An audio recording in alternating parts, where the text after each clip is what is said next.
ground-penetrating radar surveys of Antarctica keep producing what the technical literature calls geometric anomalies, features in the deep strata that don't behave like natural bedrock, that are too regular, too organized, too specifically distributed to be explained by geological processes. The papers note them and move on. No systematic follow-up is conducted.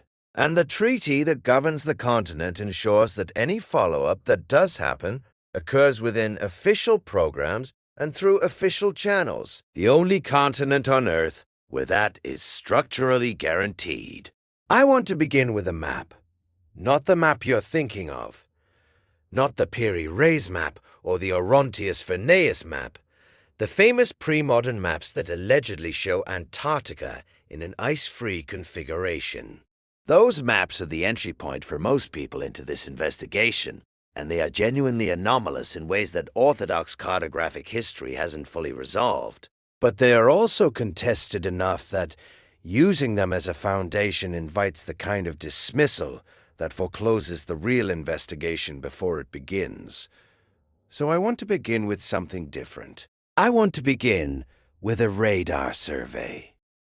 In 2016, a collaborative research team using airborne ice-penetrating radar published a survey of a section of East Antarctica that had not been comprehensively mapped at depth before.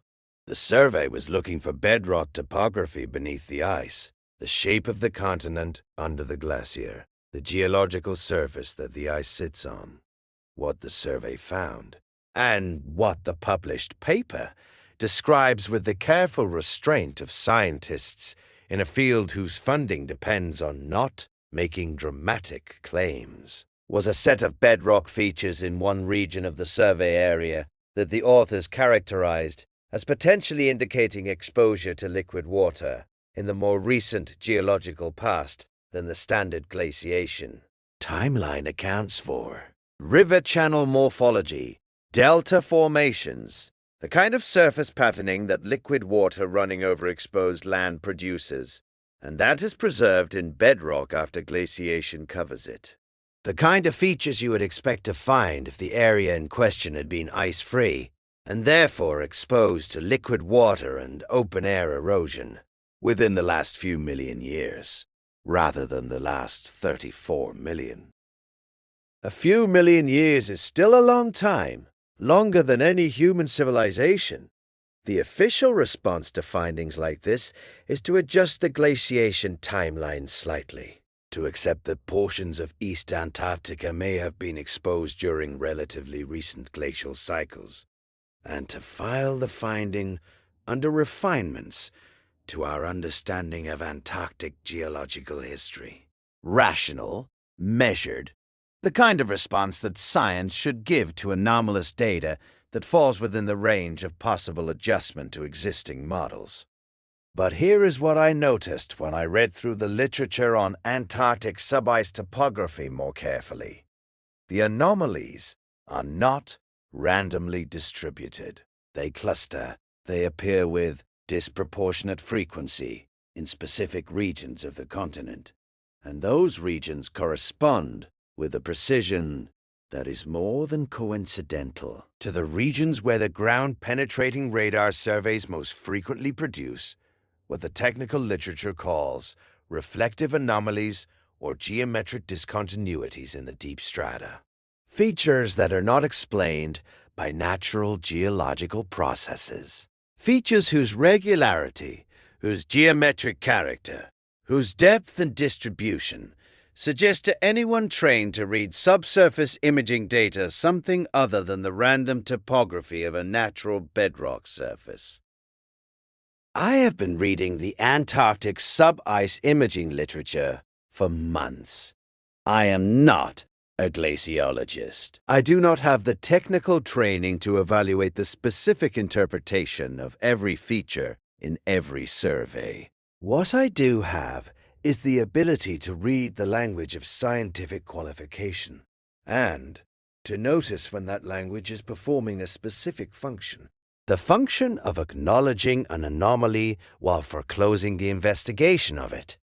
The language sounds like this. The feature is noted.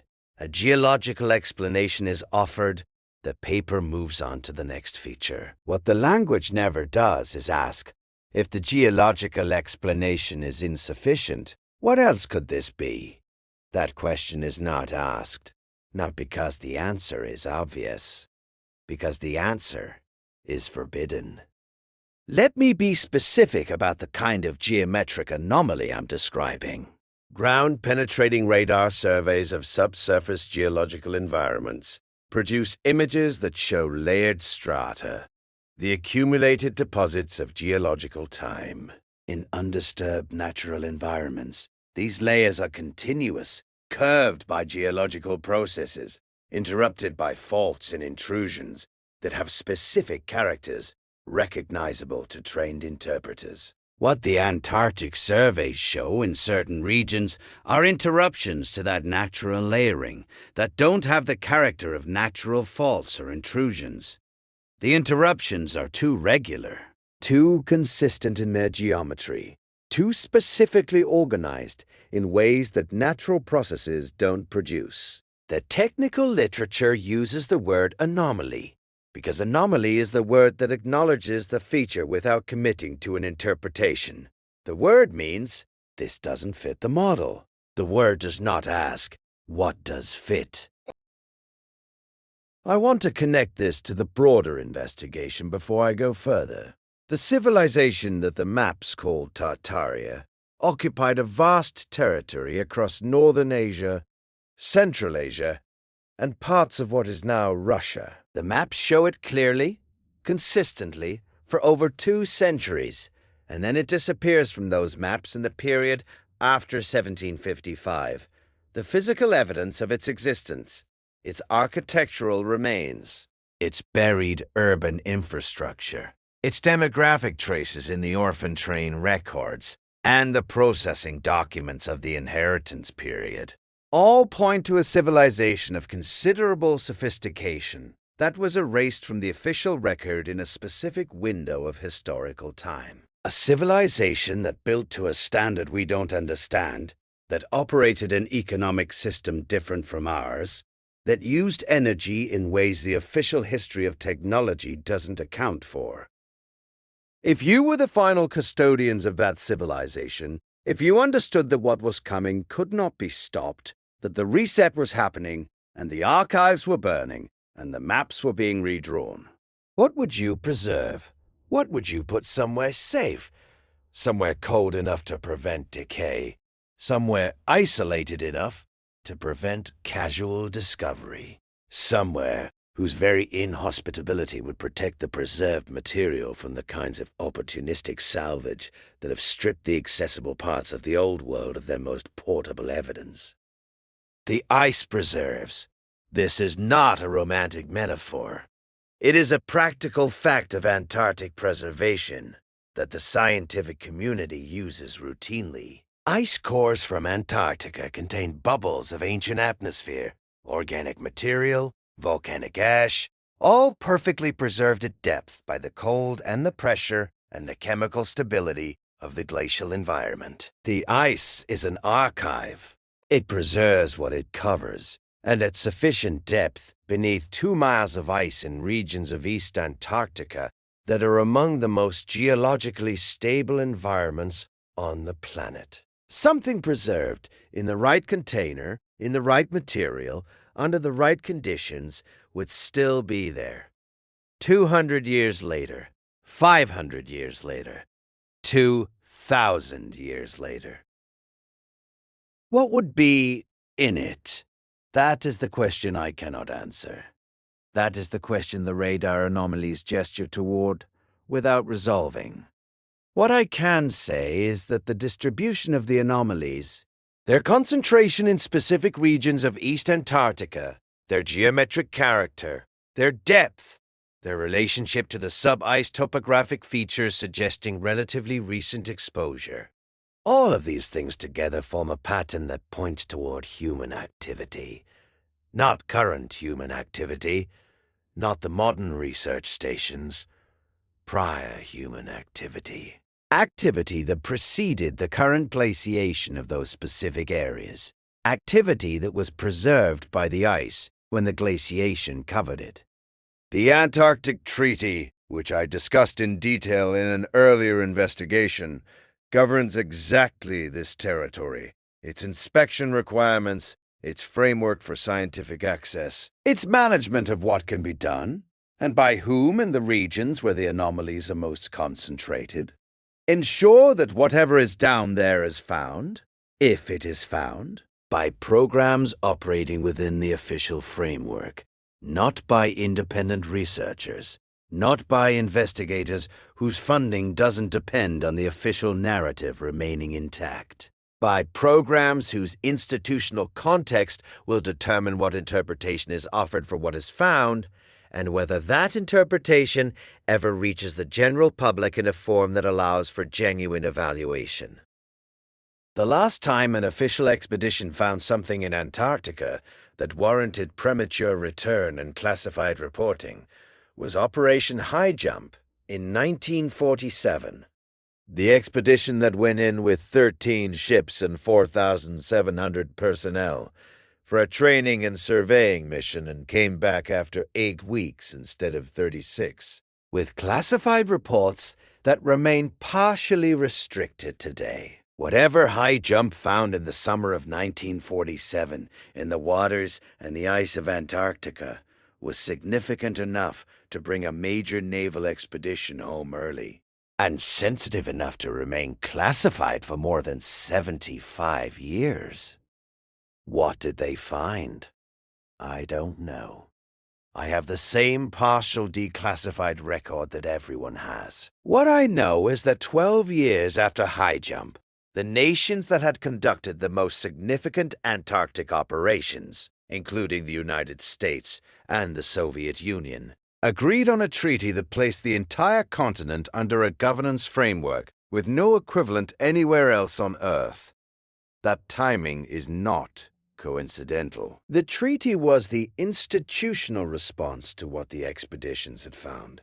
The governance framework was built to manage what the expeditions had encountered. And the specific character of the governance, the controlled access, the requirement that findings pass through official channels, the suspension of territorial claims that prevented any nation from asserting exclusive control over specific areas, suggests that what was found was something that the signatories agreed should be managed collectively rather than competed for. Because competing for it would require acknowledging what it was. And acknowledging what it was would require revising the history of everything. Who built the civilization whose remains are down there? When they built it? What they knew? What they could do? Why they ended up under 2 miles of ice in the most remote continent on the planet? All of these questions, answered honestly, would produce a history of human civilization on Earth that is nothing like the history we are taught. A history in which Tartaria is not a mystery or a conspiracy theory, but a documented chapter, the most recent chapter before ours, preserved under the ice of the continent that the official governance framework has placed very carefully out of reach. The anomalies persist in the radar surveys. The ice core records show geochemical signatures whose interpretation remains contested. The treaty governs access with a thoroughness that the stated purposes don't fully explain. And somewhere under 2 miles of Antarctic ice, in regions whose subsurface geometry keeps producing features that the official literature notes and moves past, something waits. Not patiently, not impatiently, just there, preserved, geometric, inexplicable by natural processes, available in principle to anyone willing to go deep enough, which, under the current governance framework, is precisely no one operating outside the official system. The ice is the archive that didn't burn. That is the thought I keep returning to. The archives of Lisbon burned. The libraries of the reset period were dismantled or redirected. The maps were redrawn, the documents were lost or classified or destroyed. But the ice doesn't burn. What the ice took, it kept. And what it kept is still there, waiting in the deep strata of the most regulated continent on Earth, for someone to ask what is actually down there and to be in a position to find out.